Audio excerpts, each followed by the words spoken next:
Vou te contar como eu fiquei sabendo que o Donald Trump levou um tiro. Eu tava no interior de Capinzal nesse fim de semana, no sábado à noite.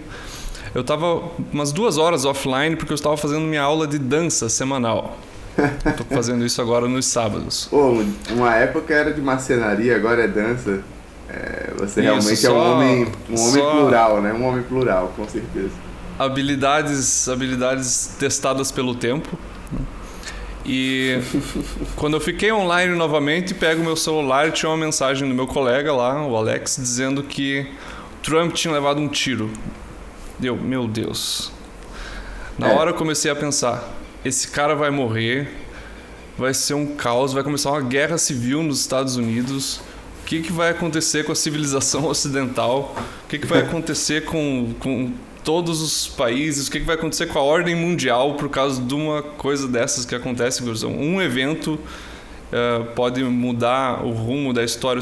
Eu lembrei na hora do assassinato do Franz Ferdinand, né, o duque lá, que deu origem para Primeira Guerra Mundial. Para a Primeira Guerra Mundial, que foi tipo o estopim da Primeira Guerra Mundial. Eu fiquei pensando, será que vai acontecer algo similar assim? Daí depois cheguei em casa, fui apurar os fatos, vi que ele tinha levado um tiro de raspão na orelha. Pensei, caramba, que sorte que esse cara tem, porque passou a centímetros de levar um tiro na cabeça. Saiu com o punho erguido, numa demonstração muito forte assim de liderança e de resiliência. E agora estava todo mundo comentando sobre agora ele está eleito, vai acontecer igual aconteceu com o Bolsonaro na última eleição e essas coisas, né? Foi uma série de coisas passando na minha cabeça assim em 15 minutos até eu chegar nessa última conclusão aí. Uma série de coisas passando na sua cabeça e na do Trump também, né? Sem trocadilho.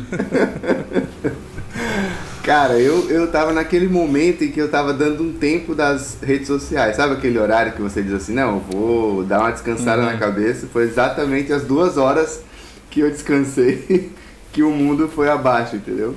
Quando eu abri de novo o Instagram, cara, o X então nem se fala. Quando eu abri, primeiro assim, né, que na nossa bolha ali, na nossa bolha liberal, vamos chamar assim, de direita, vamos chamar aqui para facilitar, né? Na nossa bolha de direita ali, começa a vir a mesma postagem 1000 vezes, né? Todo mundo posta a mesma coisa. Aí eu falei, eita, alguma coisa grave aconteceu. Aí quando eu fui ver, é claro, né? Tem coisas muito tristes dessa história, como o pai de família lá, né? O bombeiro que se jogou em cima. Quer dizer, é triste e heróico, na verdade, né? E é engraçado isso, porque em todas essas histórias míticas, tem sempre os heróis de verdade, né? Os heróis, aquelas pessoas que realmente têm atos de coragem e que ficam, obviamente, em segundo plano, né? Como a gente vê muito, já que você falou da Primeira Guerra Mundial, como a Segunda Guerra Mundial foi muito bem documentada e tiveram muitos filmes, documentários, a gente vê esse herói popular, né? Esse herói anônimo, né? Surgindo. Do dia a dia. Mas, bom, vamos fazer a nossa análise, mas também não vamos ficar vamos fazer os memes também, meme é vida, né? Meme assim como imposto pra Dilma, pra gente o meme é vida, né? E a quantidade de meme que já saiu, cara, é impressionante. De um dia pro outro, os caras fazem coisas assim que é chocante, assim, a capacidade criativa da humanidade hoje, assim, né? E a rapidez. Agora nós temos meios para incentivar e para distribuir a criatividade distribuída, né? Então, se antes você tinha que esperar, sei lá, um programa humorístico semanal para fazer as piadas, agora você tem elas em tempo real com uma curadoria na internet de todas as pessoas pensando em piadas e trocadilhos e qualquer coisa. É impressionante. Ou o cartunista, né? O cartunista, tipo assim, era o espaço oficial do dia a dia, do humor, né? Tudo isso meio que... Por isso que tem muita gente saudosista, né? Desses espaços centralizados, né? Não é à toa. Mas vamos voltar ao Trump, né? A gente estava conversando esses dias, né, Adam, sobre como o mundo inteiro tá tá numa espécie de transe assim, populista de certa maneira, né? As repúblicas, não só repúblicas, né, mas as democracias do mundo ocidental, boa parte delas está ligada, né? A gente que achava, aquelas pessoas que são teleológicas, ou seja, que acham que o mundo está sempre caminhando para frente, para a evolução. Ou que a história acabou, né? Ou que a história acabou, né? Tem esse livro, aliás, é um livro muito bom, né? Mas é um livro, coitado, assim, que ficou muito datado, né? Deve ser muito frustrante ter escrito esse livro. Mas tu acha que a gente... Como é que é, fazendo uma leitura assim mais ampla, tu acha que a gente tem alguma chance de sair dessa armadilha no curto prazo, no médio prazo, dado que as coisas parecem que se repetem, né? Eu tenho a impressão de que o mundo todo está se tornando um grande Brasil. Especialmente os Estados Unidos, eu acho cada vez mais apta essa comparação. Inclusive, sempre achei apta a comparação do Brasil com os Estados Unidos, inclusive com o que a gente tem que fazer para ser um país que funciona, olhar para as instituições deles, enquanto Sim. Eu acho que o brasileiro perdeu muito tempo olhando para países da Europa que não tem nada a ver com a nossa formação, com o nosso tamanho, com todas as nossas características estruturais enquanto sociedade. Então, você vai copiar a França, a gente não tem nada a ver com a França, vai copiar a Alemanha, não, mas os Estados Unidos é um modelo bom pra gente. Sim. E eu vi vários analistas falando que os Estados Unidos está ficando cada vez mais com o Brasil, que se eles já tiveram uma tradição, uma república mais sólida, com instituições mais sólidas, hoje eles estão vendo as instituições deles dando aquela fraquejada e eles estão cada vez mais próximos assim do populismo. E me parece que agora é uma característica difícil de escapar, pelo menos nesse primeiro momento, em virtude do que eu já devo ter falado aqui antes nesse podcast, que é a mudança dos meios de comunicação. Eu acho que meios de comunicação descentralizados e guiados pelas redes sociais vão ser o terreno fértil para o crescimento de populistas e pessoas extremamente hábeis com a sua própria imagem e capazes de solicitar emoções muito primais nas pessoas. E esse evento do que aconteceu com o Trump agora no sábado, essa tentativa de assassinato dele, foi um exemplo ótimo disso, porque imediatamente ele levantou com o pessoal do serviço secreto ao redor, levantou o punho para cima, saiu com a orelha sangrando, com sangue na cara, gritando "Fight, fight!" e gerou imagens, vídeos e uma foto incrível, assim, uma foto perfeita de campanha, uma foto histórica. E um cara como ele tem esse tino, tem esse tato natural, assim, ele não precisa nem pensar, ele só sai automático para ele ser essa espécie de líder, assim. Ele deve ter pensado assim: eu tô vivo, vamos ver, ponto 1, tô vivo, tô. Agora, como que eu faço, né? Recebi algum tiro em algum ponto vital? Não. Então vou levantar e fazer o show, entendeu? Assim, claro que ele nem pensou nisso, é natural dele, assim, Mas agora também vamos fazer uma análise assim. As pessoas, a gente fala assim, a violência aumentou, mas fazia muito tempo que isso não acontecia nos Estados Unidos, por exemplo, né? Que tem uma tradição disso também, né? Tentativas e de assassinatos de líderes políticos, né? Eles têm uma história muito longa, né, de atentados, a maioria com republicanos, o que é bem curioso, porque a gente assim, se você, uma coisa que ficou claro essa semana quando eu postei, por exemplo, um agregado ali de atentados, né? Os bem-sucedidos e os não bem-sucedidos, mas que geraram algum ferimento nos presidentes ou ex-presidentes em campanha. Perdão. É que a maioria era de republicanos. Só um democrata que foi alvejado e morto, que foi o JFK, Kennedy. O Kennedy já não tinha uma postura muito democrata, assim, no sentido que hoje, né, como a gente veria um democrata, né? O próprio Biden não tem, né? Apesar de estar... Os partidos mudaram muito, não? Exatamente. Mas eu digo assim, que os democratas são vistos como um partido de esquerda, né? É um partido de esquerda. Americano. Óbvio que no Brasil todos eles seriam neoliberais. Todos. Sim, todos eu sempre gosto de lembrar isso. Todos eles seriam de extrema direita no Brasil, né? Mas o que eu quero dizer é o seguinte, que a gente vê muito vídeo, muito documentário, muito debate sobre o Kennedy, né?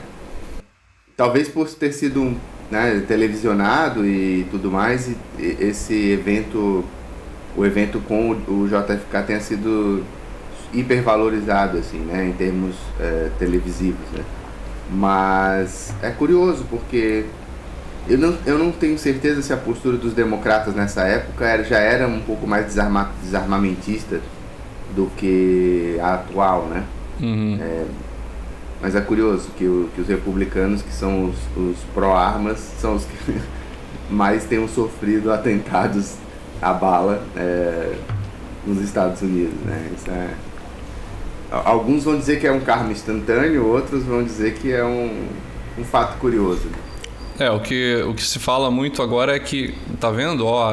Na verdade, quem comete os crimes violentos políticos é a esquerda, não é a direita. E realmente, eles têm um ponto aí, mas eu acho que ninguém está acima da violência política, não. Inclusive, me parece que a própria repercussão do atentado contra o Trump mostra que as decisões e a forma como as pessoas lidam com a política é muito mais emocional e muito mais ligado ao nosso passado primitivo, entre aspas, do que a gente costuma imaginar. Porque a gente tem um modelo, especialmente na ciência política, a gente usa muito o modelo do homem racional para imaginar como as pessoas votam, como as pessoas compram, como as pessoas tomam decisões, né? Só que esse modelo ele cai muito por terra quando se começa a analisar como as pessoas são de verdade. E o que aconteceu com o Trump ali foi ele se mostrou como um líder forte, ele saiu, triunfou, ele parece uma história mítica, assim, né? Tentou matar ele e ele não morreu. Uma coisa direto de um mito grego.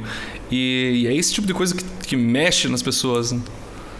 Ou ele tá com algum facão enterrado num Jequitibá também, né? Vai saber. Essa eu não conhecia também. E é isso, as pessoas se movem por essas emoções muito primais. Inclusive a escolha de quem a gente respeita como líder tem muito menos a ver com decisões racionais de política pública e o que eles defendem sobre pautas X, Y, do que um sentimento de pertencimento e de liderança. E eu acho que o Trump exemplifica isso muito bem hoje, né? Acho que até a própria noção de coragem também tem mudado, né? Se a gente for ver nossos líderes, o que a gente considera... O que a gente coloca... vamos comparar o Lula e o Bolsonaro, assim, só para já começar bem, né? O que a gente considera coragem? Por que o Lula é o líder da esquerda? Porque ele teve coragem de enfrentar os patrões, assim, estou falando do mito, né, da mitificação. Uhum. Então tem aquelas imagens dele históricas, né, quando ele era o líder das greves e tudo mais, aquela multidão de pessoas, ele falando e os outros repetindo ali, são imagens muito, muito fortes, né, assim, de um momento. É óbvio que nada disso que a gente está falando tem a ver com a verdade, só tem a ver com a imagem é o que importa, né? Uhum, a estética. Como diria aquela propaganda, como eu diria a propaganda antiga, né? Imagem é tudo, né? Uhum. Então o Bolsonaro, por exemplo, ele é interessante pensar nisso, que até ele levar a facada ou a fakeada, de acordo com o Janones, né? Isso é outro tópico que a gente tem que falar, essa alucinação coletiva que alguns alimentam sobre o Bolsonaro ter levado a facada ou não, ou o Trump ter Cara, deixa eu fazer só esse intervalo aqui, porque ó, eu sei que tô pulando de um assunto pro outro. Mas as pessoas têm que entender o seguinte: se você vai marcar um café com 3 pessoas, é difícil, você não consegue achar um horário, um não pode no horário, outro no outro. E as pessoas acham que é possível coordenar um assassinato de um presidente envolvendo... Uma falsa tentativa de assassinato do presidente envolvendo tiros.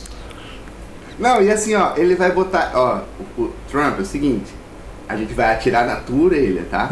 A 200 metros de distância, a gente vai atirar na tua orelha. Então, naquela hora que tu falar a palavra tal, tu vira a cabeça bem rápido, porque senão a gente atinge teu cérebro. Então, assim, cara, é bizarro. Mas voltando ao Bolsonaro... Sim, a teoria da conspiração, ela ignora a incapacidade dos nossos políticos de coordenar coisas simples e em público. Não, é capaz, assim, ó, é dar muita moral pra uma galera que não consegue resolver o problema do saneamento básico, que é uma coisa que já foi resolvida há 200 anos em outros países, entendeu? Assim, é muita moral para assim, é não conhecer a natureza incompetente dos agentes do Estado. Mas enfim, voltando ao Bolsonaro. Se a gente fizer uma análise bem fria, o Bolsonaro, até levar a facada, ele era um personagem que vinha se fortalecendo, porque era uma imagem, né? Aquelas imagens... O que mais fica? Ó, eu tenho aqui na minha cabeça. Eu vou perguntar pra você, antes da facada, qual é a imagem que mais consolidava aos poucos o Bolsonaro como líder na tua cabeça? Na minha cabeça, em específico, eram memes que ele aparecia. Vídeo de meme, vídeo dele fazendo piada, piadas que faziam com ele, inclusive essa glorificação criada dele de Bolsonaro mito, que já vinha... Isso, mas tá. Mas essa imagem de mito, ela se consolidava em que imagem na tua cabeça? Assim, se tu fechar os olhos e pensar, cara, é aqui que eu percebi que o cara tinha algum poder. Antes da facada, tá? O que é que tu... Tem alguma imagem que vem na tua cabeça? Não. Pra mim é ele chegando nos aeroportos. Pra mim é ele chegando nos aeroportos. Toda vez que ele chegava nos aeroportos e tinha aquela multidão de gente pra receber gritando mito, aquilo pra mim era uma coisa que ficava. Mas ele ainda era um personagem folclórico. No momento em que ele leva a facada, aí ele se transforma de personagem folclórico para um personagem mítico, no sentido de alguém que enfrentou a própria morte, né? Para, entre aspas, se doar ao país, entendeu? E alguém que se constrói uma mitologia ao redor, né? A partir daí, né? E atinge uma proporção muito maior, né? E você vê que ele soube usar isso, né? No sentido de que ele se expôs até num nível grande, assim, mostrando deitado no hospital, coisas assim, subverteu inclusive a lógica de muitos manuais políticos que diziam assim, ó, o político não pode aparecer frágil, o político não pode aparecer em momentos... Não, ele aparecia no hospital todo né, mostrando os pontos da cirurgia. Isso me lembra que o Roosevelt não mostrava pra ninguém que ele era cadeirante, né? Ele conseguiu esconder isso ao longo do mandato. O Tancredo Neves, cara, todo quase morto praticamente, sentado com os médicos, com os pontos abrindo ali, entendeu? Mas mostrando que tava normal e tudo, rindo, os médicos fumando do lado dele. Sim, e isso também fala em relação àquilo que eu já estava comentando antes, de que a gente espera que o nosso líder seja forte, que a gente tem algumas expectativas totalmente não racionais em relação à liderança e quem a gente escolhe para liderar. Exato, e aí você vê, claro, o Bolsonaro... As consequências, né, da facada foram muito mais importantes do que um tiro na orelha, né, no caso do Trump. Sim, mas foi muito mais grave, né? Ele quase realmente morreu, né? E até hoje ele tem sequelas e questões por causa disso. Mas o fato é o seguinte, que pouco importa, os dois vão gerar o mesmo resultado, entendeu? E engraçado que o Trump não tinha esse... por isso que eu digo que o Brasil está ensinando ao mundo como é que faz, né? O Trump não tinha ainda esse tempero aí, né? Ele era um personagem caricato que se tornou presidente e que no mandato fez algumas coisas muito, muito interessantes, como redução de impostos, etc. Mas sempre teve uma postura bélica, né, na frente da presidência. Veio a pandemia, ele errou muito no começo da pandemia, depois percebeu que estava indo para o caminho errado. Tipo assim, ele, caso vocês não lembrem, ele fazia chacota da pandemia no início, mas logo que ele percebeu que a coisa ia ser muito grave, ele voltou atrás, ele parou de fazer, só que já era tarde demais, já tinha, vamos dizer assim, já tinha ido longe. Sim, mas ele inclusive se orgulha de ter sido um dos desenvolvedores, que ele conseguiu operacionalizar o desenvolvimento da vacina naquela Operation Warp Speed, né? Exatamente. Mas e aí, você trouxe uns tópicos aí pra gente conversar, já cumprimos quais? Não entramos ainda porque seria para pensar um pouco mais sobre como que isso aconteceu e por que isso aconteceu, e daí você tem que começar a olhar algumas coisas que a gente ainda não sabe, né? A gente não tem muitos detalhes sobre quem que era o Thomas Crooks, né? Que foi o cara que deu esse tiro. I'm not a crook. Grandes momentos da política americana. E tem muita... Nixon mandou diretamente do inferno pra atirar no Trump. E tem muita discussão agora, que é onde o debate político ficou nos primeiros dias, que é de quem que é a culpa disso. Por que isso acontece? Por que um negócio desse está acontecendo? Porque todo mundo fala que isso abala demais a democracia, e abala demais os valores republicanos que você tem para ter uma sociedade funcional, porque a ideia é que a gente não resolva diferenças políticas no tiro, que a gente resolva elas no diálogo e votando e escolhendo as coisas. Quando você tem isso, que é um caso claro de violência política, isso é realmente uma ameaça à democracia, sabe? Quando você tenta tirar um dos candidatos do jogo à força, isso é uma ameaça grave à democracia. Então todo mundo ficou se perguntando o que está acontecendo na nossa sociedade, quais são os problemas que estão levando a esse tipo de coisa a acontecer. E um dos conceitos que eu vi, que eu achei que ajudam a explicar um pouco esse cenário, é o de terror estocástico, que é de um teórico da comunicação chamado Terror o quê? Desculpa. Terror estocástico. Estocástico, que tem a ver com conceitos de aleatoriedade. Quem lê o Taleb vai estar familiar com essa linguagem. E o que esse Kurt Braddock fala é que, assim, a ideia é que você cria um cenário em que a violência política se torna mais provável. Mesmo que você não saiba de onde que ela vai vir, ela se torna mais provável, e eventualmente, com milhões de pessoas envolvidas, você vai ter uma pessoa que vai ter alguma patologia, vai ter algum problema, vai ter alguma questão individual que vai fazer com que aquele cenário macro se torne um caso pontual e real. Ele dá um exemplo de quando você senta numa varanda e você vê que está começando a fechar o tempo e está cheio de nuvens escuras, e você começa a ouvir trovão, e você não sabe onde que o raio vai cair, mas você sabe que vai cair o raio em algum lugar. E para ele, esse cenário de polarização política, de desumanização do adversário, esse cenário de que toda eleição é o destino da democracia que está em jogo.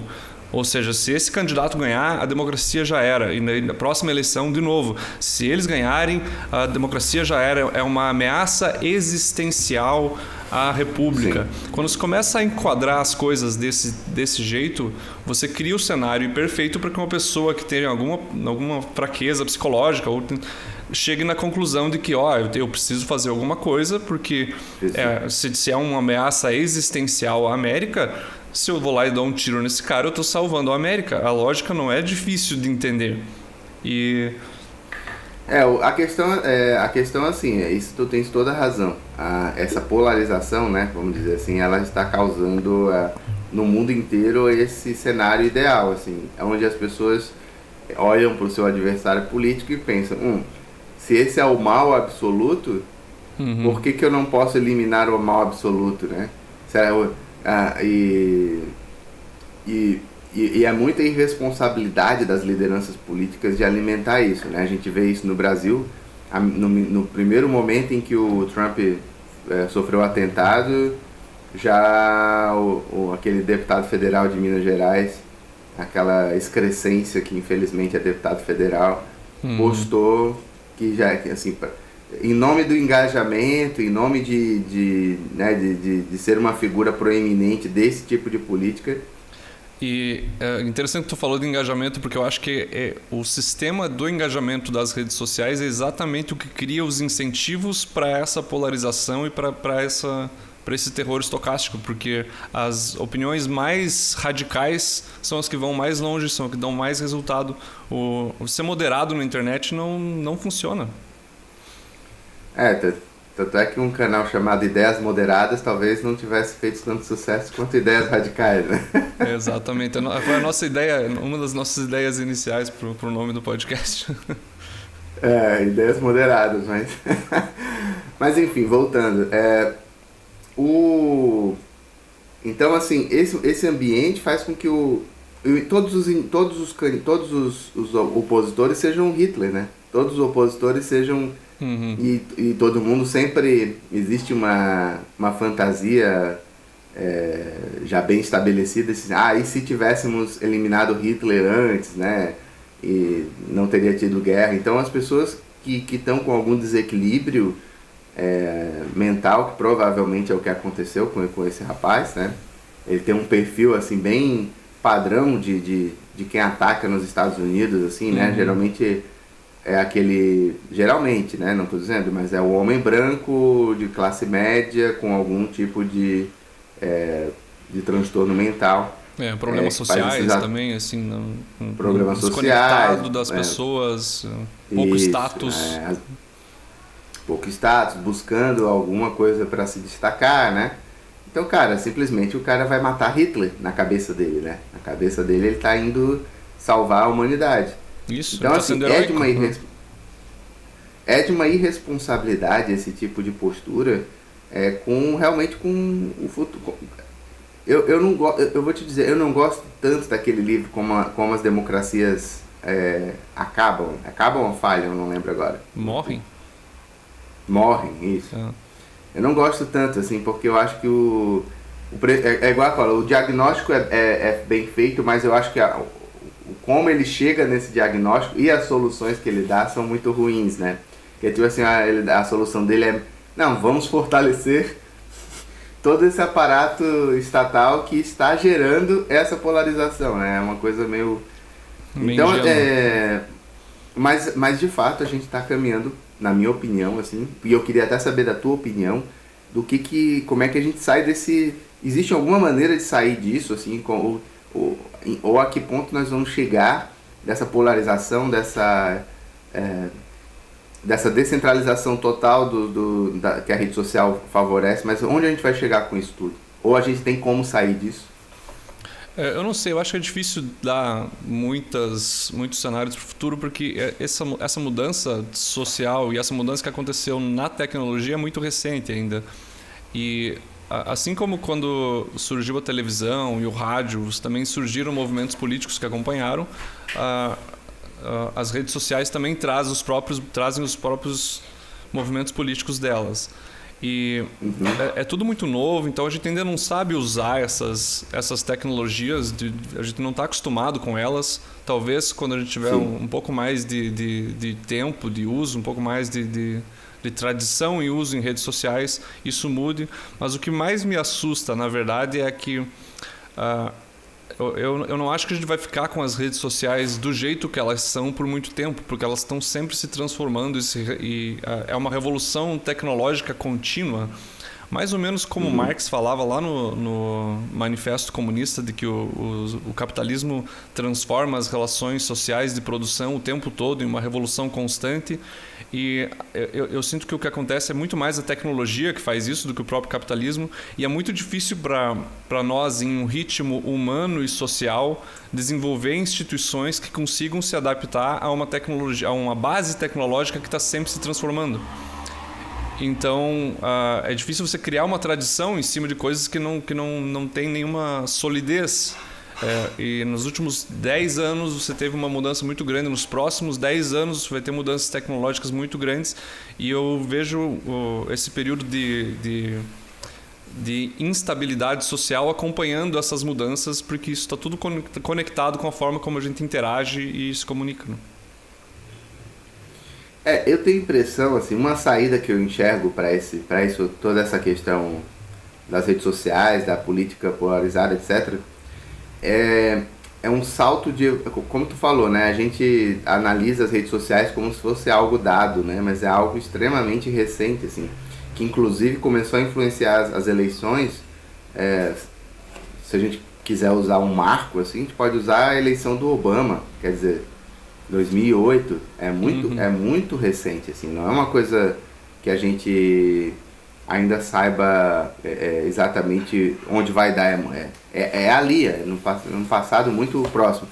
Mas uma coisa que eu acho que pode ser uma virada de chave, por exemplo, a inteligência artificial, onde eu acho que isso vai dar num ganho de produtividade e na eliminação de tarefas rotineiras e mecânicas, assim, isso vai diminuir tanto a necessidade de pessoas fazendo esse tipo de coisa, que a produtividade vai dar um salto, assim, gigantesco, ou mesmo coisas como dados que às vezes... Porque, assim, não é que a inteligência artificial vai fazer o trabalho principal pelo homem, mas ele vai conseguir, por exemplo, analisar mais dados ao mesmo tempo, fazendo interligações mais rápido e melhor do que um ser humano poderia fazer,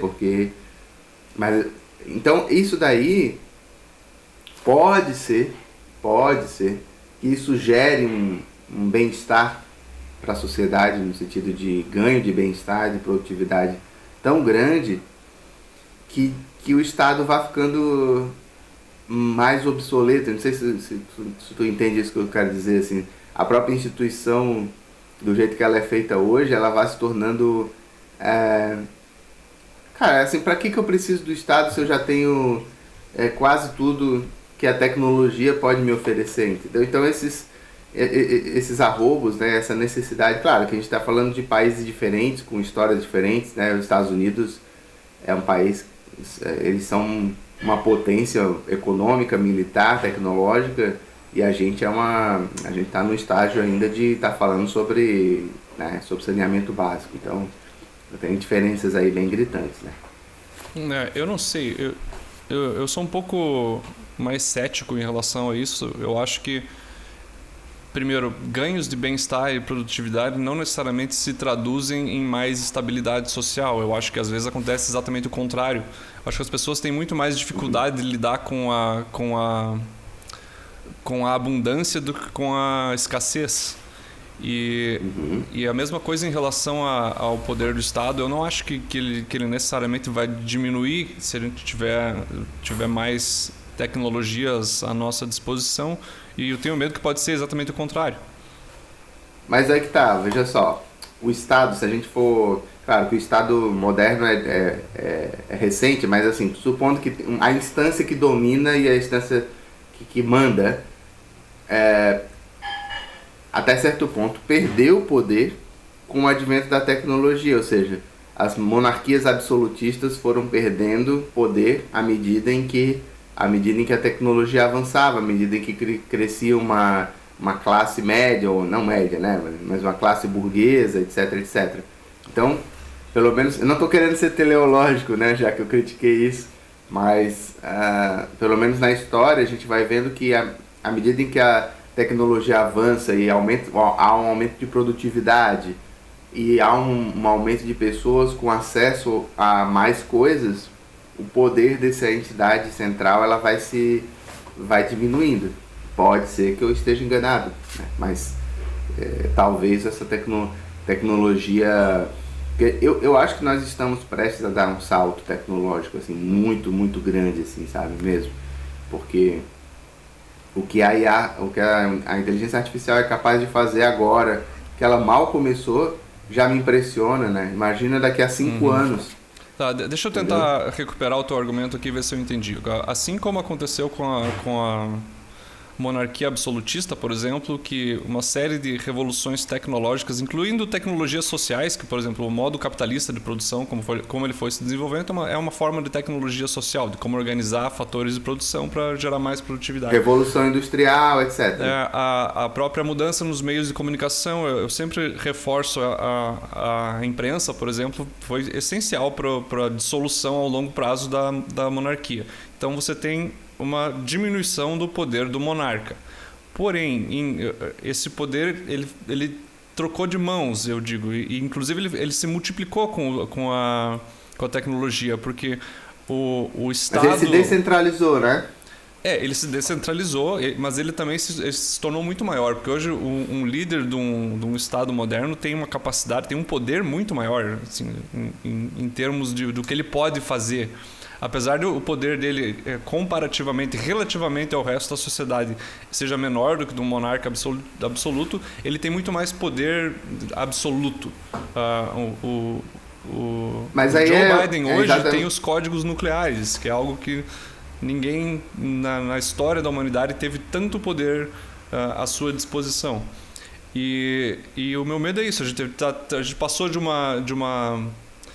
do poder concentrado numa figura de uma pessoa, numa família, para o poder concentrado numa burocracia sem rosto. E o poder ainda está lá. Mesmo que agora ele não tenha uma pessoa, um nome, uma família, um sobrenome controlando ele, ainda é bastante poder concentrado. E a burocracia do Estado, eu não vejo ela diminuindo, mesmo com o aumento da tecnologia nos últimos 100 anos. Pelo contrário, parece que a burocracia estatal se tornou mais ampla e mais vasta. Então.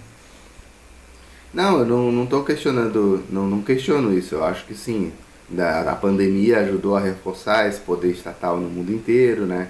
Houve houve uma crescente desse poder. O meu ponto é o seguinte, fazendo outra análise, por exemplo, durante a pandemia vou usar outro exemplo, relação táxi e Uber, tá? O Uber é uma nova tecnologia, né? O táxi era uma entidade totalmente estabelecida, muito burocratizada, tradicional, cheio de regras, valorizada, com um valor agregado, entre aspas, devido ao monopólio artificial. Criou-se um valor muito grande para quem tem a permissão de ter um táxi, né? Uma pessoa vivia e sustentava uma família muito bem tendo uma permissão de táxi ou mais para alugar para outras pessoas. Era um negócio que, assim como o telefone, tá? Tinha gente que tinha os contatos certos na Telebrás e conseguia ter mais de uma linha de telefone, e ela alugava uma linha de telefone para uma outra pessoa. Então, assim, esses monopólios estatais foram quebrados. No caso do Uber, chegou uma tecnologia totalmente nova, que a princípio não estava regulada, e até hoje, de certa maneira, não está tão regulada, apesar de já estar um pouco mais, né? Apesar de já haver impostos envolvidos e tudo mais. E ela desmantelou o esquema dos táxis. Desmantelou, acabou praticamente. Hoje não vale a pena ser taxista. Uhum.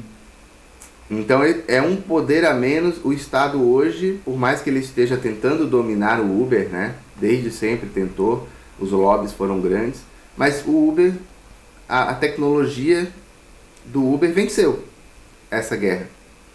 E hoje há menos poder, há um núcleo menor de poder no Estado para decidir quem é taxista ou não. Quem decide isso hoje é o Uber. Eu acho que o argumento que você está fazendo, eu já ouvi uma versão desse argumento referenciando um livro chamado The Sovereign Individual. Não sei se tu já ouviu falar. Seria o Indivíduo Soberano do William Rees-Mogg e James Dale Davidson. E a ideia que ele fala é uma defesa da tecnologia e da digitalização como formas de você dar mais centralidade para o indivíduo e para o indivíduo no sentido bem autônomo, libertário mesmo. Tipo, eu não preciso do Estado me guiando e eu posso fazer o que eu quero. E eu acho que o argumento que eles fazem é mais ou menos na linha em que você que é um argumento otimista, assim, de que a tecnologia vai nos trazer mais espaços de liberdade. Eu acho que é um argumento que vale a pena ser discutido. Inclusive, pode ser uma ideia para o futuro, de dar uma olhada nesse livro. Sim, acho legal. E só para finalizar, então, essa parte, eu tenho esse otimismo, não muito por achar que toda pessoa que traz uma nova tecnologia é boa e o resto é mal, não é isso? É que a tecnologia, ela meio que dá uma embaralhada nas estruturas. Ela é como se tivesse um rio ali muito limpinho, e aí de repente ele vai lá e mexe no fundo do rio e sobe aquela sujeira, entendeu? E aí o Estado fica totalmente desbaratinado, porque o Estado ele tá ali vivendo, fazendo as coisas como fazia desde sempre, e de repente aparece uma tecnologia que... E aí até ele e obviamente que o Estado está tentando dominar as tecnologias. O Estado tentou dominar o Uber e está tentando ainda a todo custo. Aí quando viu que não ia conseguir, que a população estava muito a favor dessa tecnologia, começou a buscar uma maneira de taxar, de maneira a inviabilizar, né? E eu acho que tem outras tecnologias que podem ter por exemplo, tecnologias para construção, sabe, baratear a construção e deixar mais limpa, mais rápida, tecnologias de energia, de produção de energia, que mais? São tecnologias que podem mexer tecnologias da educação. Bom, só para te passar a palavra, pensa no que a gente está vivendo na educação como um todo. Não vamos entrar nesse tópico, mas pensa no que todas essas tecnologias, todos os youtubers que ensinam matemática. Gente, eu tenho uma filha de 7 anos de idade, eu não sou bom em matemática, mas eu só vendo os vídeos de alguns professores de matemática que existem agora, cara, eu já estou aprendendo mais matemática do que eu aprendi na escola para poder ensinar para ela, né? Se não quero passar vergonha. Então, assim, é uma maravilha, entendeu? Todo esse conhecimento descentralizado é uma maravilha. Imagina que para aprender matemática, eu estava sujeito a um professor por vez, porque era esse professor que eu tinha acesso. Hoje eu tenho milhares de ótimos professores na internet. Só usando essa analogia que tu usou em relação à tecnologia, eu concordo com ela, só o meu ponto provavelmente a minha interpretação é mais negativa e pessimista em relação a isso que tu falou da tecnologia balançar as águas. O que eu acho que acontece é que a tecnologia balança as águas tanto que você não consegue ter nenhum barco flutuando por muito tempo ali. E o que eu vejo é que sociedades no longo prazo precisam criar instituições funcionais que tenham alguma e que tragam alguma estabilidade para as pessoas. Mas eu acho que com o excesso de transformações tecnológicas isso se tornou cada vez mais difícil. Mas eu acho que isso já é ponto para outra conversa nossa. Sim, com certeza. E agora, o que acontece nas eleições americanas? Todo mundo falando que o Trump está eleito. Eu acho que sim, mas eu acho que lá é um pouco diferente do que é aqui. Porque a eleição americana não é decidida pelo voto popular direto. É os colégios eleitorais nos estados que importam. Então, ele ganhar mais votos na Califórnia ou ganhar mais votos em Nova York não vai mudar muito o cenário, porque ele vai continuar perdendo lá. O candidato democrata que entrar, seja o Joe Biden, se ele ficar até o final, ou qualquer outro, vai vencer esses estados. Então, esses votos, ele não, mesmo ganhando mais apoio. Mas o que eu acho que vai acontecer é que, com a base animada agora e com a fraqueza que já era evidente do candidato do candidato que é o atual presidente, que é o Joe Biden, é muito difícil tirar uma eleição da mão do Donald Trump esse ano. É que na história vai se contar que esse evento foi o que fez vencer a eleição, mas, cara, a eleição já estava ganha com o Biden, né? A eleição já estava meio que indo para o caminho da vitória, né? Isso só... Porque, assim, isso prejudica muito o Biden, né? Porque o Biden agora ele não vai poder usar o que ele está... Pelo menos por um tempo, né? Não que signifique que ele não vai usar mais durante toda a campanha, mas ele não vai poder mais atacar tão fortemente alguns aspectos por exemplo, ele atacava muito o fato do Trump dizer que era um perseguido político, mas na verdade ele era um criminoso.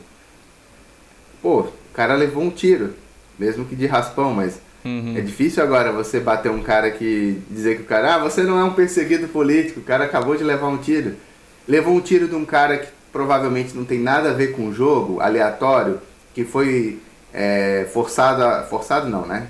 Mas que foi levado a isso por uma circunstância de polarização, etc, etc, etc. Sim, mas pouco importa. O que importa é o que parece, né? Sim, e ele vai ter que dar ele perde o principal ponto de ataque, que é isso que você estava falando, que era atacar diretamente o Donald Trump. Ainda tem bastante tempo até as eleições, então bastante coisa pode acontecer. Mas sim, a narrativa que você tem agora é do Trump forte, levando um tiro e saindo, levantando, triunfante, e o Joe Biden tendo muita dificuldade de lidar com uma entrevista. Esses dias eles falaram que a agenda do Biden agora tinha que evitar compromissos depois das 8 da noite, porque ele não funcionava tão bem nesse horário. Cara, pro líder da principal nação essa hora é a hora democrática... de estar dormindo, cara. Essa hora é a hora de tomar uma sopa, botar uma meinha quente e naná, entendeu? Ele não tem mais a força e a capacidade de liderar agora, o principal bastião da liberdade e do Ocidente, que é os Estados Unidos, e continua assim. O que mais agora, pensando numa possível eleição do Trump, o que mais me preocupa no Trump... O Trump é um amálgama de crenças e práticas políticas que é difícil de você colocar ele numa caixinha, assim. Inclusive, ele se tornar um ícone conservador agora, ele sempre foi uma figura... conhecida, que estava em Hollywood fazendo séries e programas. Ele não era um conservador clássico, muito pelo contrário. Ele teve uma vida muito mais parecida com um ator de Hollywood que votaria e apoiaria o Biden do que de um líder conservador que vai trazer a América raiz de volta. Mas ele foi muito oportunista em ver esse espaço e se reposicionou a marca dele, que é o que ele melhor faz, que é lidar com a própria marca, para ocupar esse espaço, e ele se tornou isso que ele é agora. Mas se você olhar ele pela história, pela trajetória dele, ele não era isso, ele era uma coisa diferente. E daí, então, o que isso acontece? As crenças do Trump e o que ele defende, a ideologia dele, é difícil de você dizer exatamente. E uma das coisas que me preocupa em relação a um próximo mandato dele é que ele é muito não intervencionista, no sentido de tirar os Estados Unidos do papel de polícia global. O que eu acho, para mim, que é um erro muito... É um erro muito grave, eu acho péssimo. Eu acho que a gente precisa dos Estados Unidos agindo como a principal força moral e política no cenário. Isso evita muita coisa de acontecer, né? Talvez até o enfraquecimento dessa postura, dessa posição, é o que fez o Putin achar que podia invadir a Ucrânia tranquilamente, né?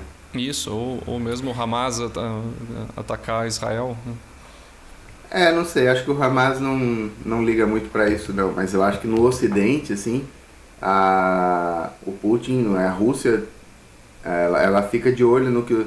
E é engraçado isso, porque ontem foi anunciado o vice do Trump, que era um cara que era extremamente crítico ao Trump, e de repente foi se tornando um trumpista à medida que o tempo passou, né? Porque o poder, ele vai... É igual aqui no Brasil, né? Você pode ver que, inclusive, gente que era do MBL, que hoje é extremamente bolsonarista, que criticava, né? Enfim, o poder, ele tem esse charme, né? O poder, ele vai... De repente, você tá tirando foto com quem você criticava há pouquíssimo tempo, né? Mas, enfim... Nos Estados Unidos também acontece isso. Então o cara que vai ser o vice, que eu me esqueci o nome, Vance, né? Como é que é o nome dele? J.D. Vance. Ele é um cara pró-Rússia, né? Não sei se pró-Rússia, mas com certeza os Estados Unidos afrouxariam, né? Se for depender dessa chapa que vai vencer a eleição, a ajuda para a Ucrânia. Né? Assim, a ajuda para a Ucrânia já não estaria garantida. Né? E o que isso sinaliza? É muito louco isso. Eu fico me perguntando onde foi que nós erramos, nós que eu digo a direita liberal do mundo, né? Assim, onde foi eu acho que no momento em que a gente não se posicionou mais firmemente em alguns assuntos, a gente abriu muito espaço para que esse tipo de populista tomasse conta, né? Porque é isso, o presidente dos Estados Unidos pode ser um cara que se diz conservador, de direita, etc e tal, mas é um cara que vai ajudar a Rússia a, vamos dizer assim, a conquistar os seus objetivos. É uma coisa, no mínimo, maluca, né? No mínimo. É bem complexo mesmo. E eu acho que, na verdade, esse cenário que a gente tem agora com a China, com a Rússia, com os Estados Unidos no cenário macro, assim, ele faz muito mais sentido do que o breve momento de paz americana que a gente viveu desde o final da Guerra Fria, em que você tinha um país que era hegemônico, um país dominante, e ninguém realmente questionava. Eu acho que o normal na história humana é você ter várias potências brigando uma com as outras, e então acho que isso é um retorno à normalidade. A gente tem que se acostumar com isso, e tiranos e autocratas e conquistadores e pessoas dispostas a usar a violência em matar, invadir, sempre existiram, sempre vão existir em qualquer nível social que exista, que seja numa tribo, seja num estado-nação. E a gente tem que aprender a lidar com isso e torcer que a nossa tão amada civilização ocidental, que a gente defende aqui, que a gente é muito feliz de viver nesse espaço, consiga sobreviver e triunfar, né? Pelo menos aqui nesse podcast nós somos pró-Ocidente, amamos o Ocidente e seus valores, e não queremos que ele acabe, não achamos que o Oriente tem muito a nos ensinar no que diz respeito à tolerância, respeito à diversidade, pluralidade. Não há muito...